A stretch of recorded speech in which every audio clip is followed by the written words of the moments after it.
everyone! I'm Christine from Canada Music Lessons, and today we are continuing to look at our hymn, I Need Thee Every Hour. We have been walking through how to take our hymn from beginner to an intermediate level. Last week we learned how to play our chords with different voicing, so be sure to check out that video. There will be a link in the description box for that. Today in part 4, Corey Taylor is going to demonstrate how to add embellishments into our melody as we are playing. If you're interested in more free music lessons, be sure to subscribe and like this video. Let's jump into part 4 of our lesson today. Now, you notice something else I'm doing. I'm kind of, in gospel music, we call it gracing. It's not actually gracing. In classical music, when you grace note, you kind of play it before the chord, like, or that's what I'm doing. I'm kind of playing the chord and then resolving to the graced note. We try. It's our attempt to be like a guitar player, because the guitars can bend into a note.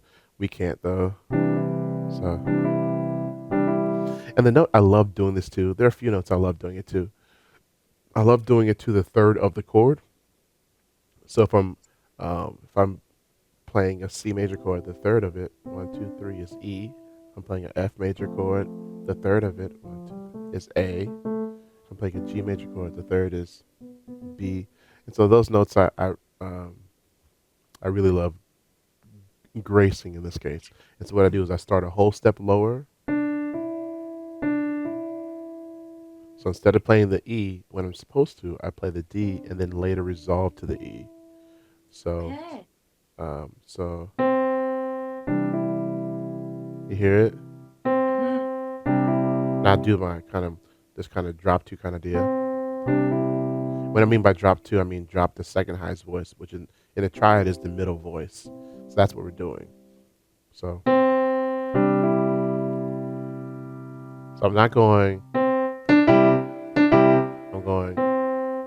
I'm playing the chord with the weird note, and then I'm resolving up to my target action note.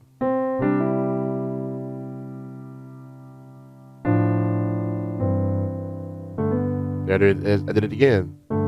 I'm on G now, and there's the third of G, B. Now watch this. Did you see where I did it that time?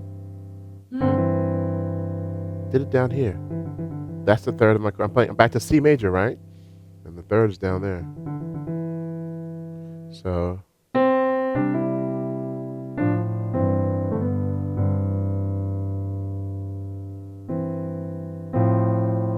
now this time the third is in my left hand. I'm on F major. So the third is in my left hand. So I could do it in my left hand.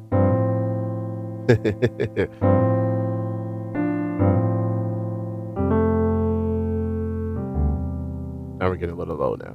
So let's go back to the beginning and try it one more time.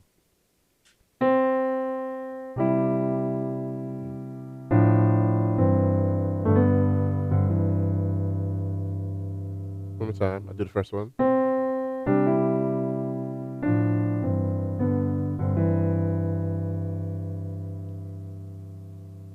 All right. And you can keep doing, you can do the whole song like that. Thank you for joining us today for part 4 of taking our hymn to the next level.